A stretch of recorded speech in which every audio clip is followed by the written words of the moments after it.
يا صباح الفل او مساء الفل عليكم يا حلوين، يا رب كلكم تكونوا بخير. النهارده جايبه لكم بقى عجينه الدوناتس الجميله والتزيين المتواضع للدوناتس. يعني انا كان عاجبني في الموضوع قوي العجينه والتزيين برضو.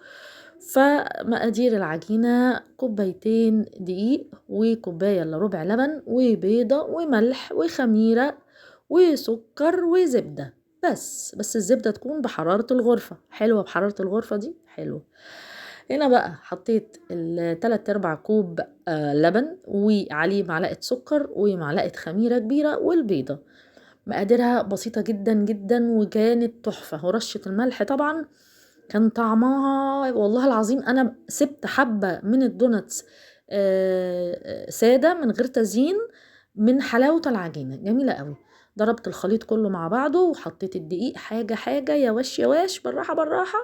تمام.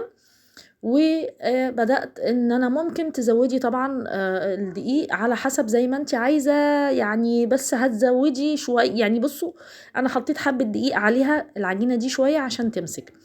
عملتها بنفس الطريقة تبقى ملزقة، انا عايزاها ملزقة كده. تمام. وبعد كده هبدأ ان انا المها بالزبدة زي ما انت شايفاها كده. هفضل بقى يمين وشمال وشمال ويمين، واضرب فيها واجيب فيها يمين وشمال. لقيتيها طرية زيادة عن اللزوم معاكي، حطي عليها رشة دقيق لحد ما تمسك معاكي سنة. بس انا برضو عند رأيي مش عايزاها تمسك قوي قوي قوي يعني. ما تفضلي تعملي فيها تحطي عليها دقيق لحد ما تنشف منك تبقى عجينة ناشفة، لا، عايزاها تبقى طرية.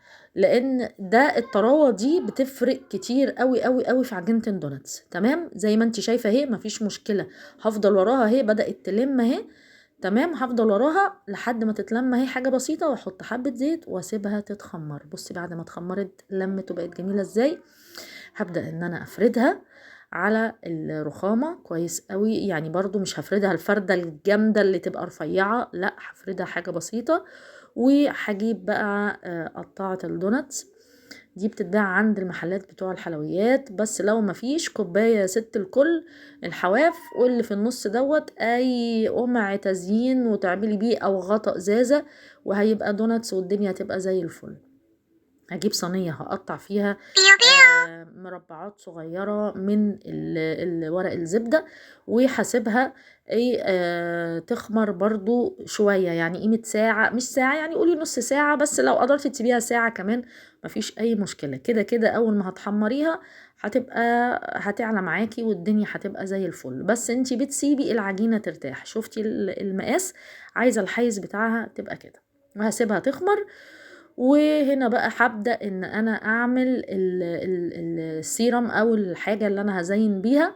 فجبت سكر بودرة، اوعي تجيبي نشا لان انا كنت جايبة برطمان النشا الاول. فده سكر بودرة، وهحط عليه حبة لبن صغنطاطين بحيث ما يبقاش سايل قوي، لان لاحظي ان انتي لو حطيتي لبن كتير السكر هيدوب معاكي. تمام. فانتي زودي السكر زي ما انتي عايزة، علشان تبقى السيرم يبقى زي العجينة كده، وتبداي ان انتي تزيني بيه. مش عجينة يعني، يبقى متماسك القوام بتاعه يبقى حلو. فطبعا انا كنت عاملة هنا السيرم في حتت صغنطوطة، في اطباق صغيرة، فاضطريت ان انا احطهم في اطباق كبيرة عشان اعرف ازين. تمام. اهو بصي، بحيث تبقى يبقى القوام بتاعه متماسك شوية. دلوقتي هتلاقي حالا دلوقتي هيجيلك الطبق كبير. فحطي لايك بقى للطبق الكبير ده. حطيت بقى الخليط بتاعي اهو، ولا يبقى دايب ولا يبقى عجينة، اللي هو يبقى متماسك سنة صغنطوطة. وهبدأ ان انا اجيب الوان لون عندي انا لون فوشيا او الروز، او لو الاحمر عندك حطي حتة صغيرة خالص بحيث ان يبقى لونه اللي هو الروز او البينك بيبقى حلو قوي. تمام. كل ده طبعا وانا سايبه العجينه بتاعتي تخمر، اللي انا قطعته يخمر كويس قوي قوي قوي، بحيث ان انا ابدا اشتغل. بصي وانتي بتقلبي ولا تحسي انه سايل، ولا تحسي انه ماسك يعني عجينه ولا اي حاجه.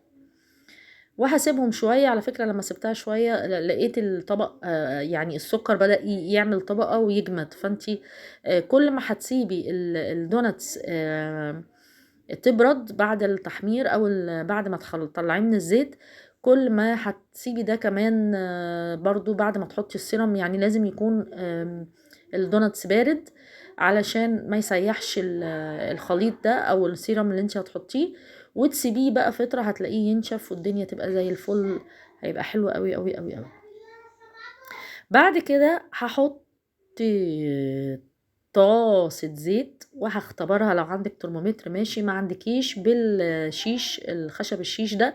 اول ما تلاقي الخشبة اتحطت في الزيت وبدأت تغلي بتطلع فقافيق من حواليها، اعرفي ان هو سخن. ما يبقاش الزيت سخن قوي ولا يبقى بارد قوي. هحط هنا بقى، بدأت ان انا احط، بصي بتنفش معايا، يعني بصي بتنفش ازاي، كانت تحفة بصراحة. لا لا كانت تحفة، انا بقيت اكل حاف يعني من غير السيرم والتزيين والكلام ده لا. مجرد تاخد بس تشميعة زي ما انت شايفة اهو، تشميعة، وتبداي تقلبي الناحية التانية وتتحمر حاجة بسيطة. عجينة الدوناتس ما بتغيبش على النار. كانت تحفة، بصي اتنفخت وبقت جميلة ازاي، وبقت حلوة قوي قوي قوي قوي قوي. والله انا عندي احسن من اللي بالشوكولاتة والحاجات دي اللي كانت سادة، بتاكلي ومش شاربة زيت خالص خالص خالص، بالرغم انها متحمرة.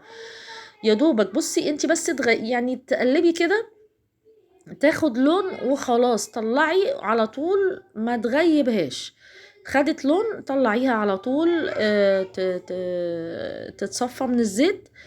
وهوريكي بقى شكلها عمل ما احمر الباقي، هوريكي شكلها بعد ما اتحمرت، وهوريكي العجينة من جوه عاملة ازاي.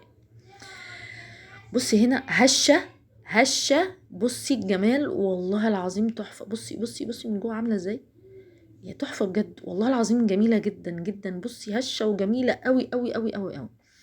سبتها تبرد وبدأت اجيب بقى الحاجة بتاعتي، السيرم بتاعي يعني تزيين على قدي كده، وبدأت ان انا اعملها. كانت طعمها تحفة، اللي متزينة بالسيرم تحفة، واللي مش متزينة تحفتين. كان طعمها حلو قوي قوي قوي قوي. انا كنت فرحانه بجد، مش عشان انا اللي عاملاها بس، كنت فرحانه بجد ان انا شاركت بحاجه او عملت حاجه حلوه لولادي.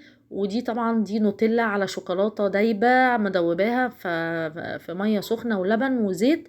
حطيت النوتيلا على الشوكولاته وكانت جميله جدا. ودي شوكولاته بيضه برضو، وكمي هيعمل خلاص في في البتاعه. تمام. فاللي هو يعني انا عايزه امسك كوبي ومش مركزه، انا عاجبني الوضع قوي. دي شوكولاته بيضه برضو مدوباها، مسكت كومي اهو. فاتمنى يا رب الوصفه تعجبك يا رب يا رب، واعملي كل حاجه تفرح ولادك. وجبت السبرينكل ده اللي هو الشوكولاته السبرينكل دي، وزعتها عليها وكانت جميله قوي قوي. فرحي ولادك باقل حاجه. ووفري برضو، مش معنى ان الدنيا غاليه ان احنا نوقف الدنيا، لا. وفري واعملي حاجات حلوه لولادك. واشوفكم ان شاء الله باذن الله. ما تنسيش اللايك، ولو لسه ما اشتركتيش اشتركي. اللي جاي ان شاء الله باذن الله احلى. وهستناكم الفيديو الجاي على خير. احلى دوناتس لاحلى ناس. سلام عليكم.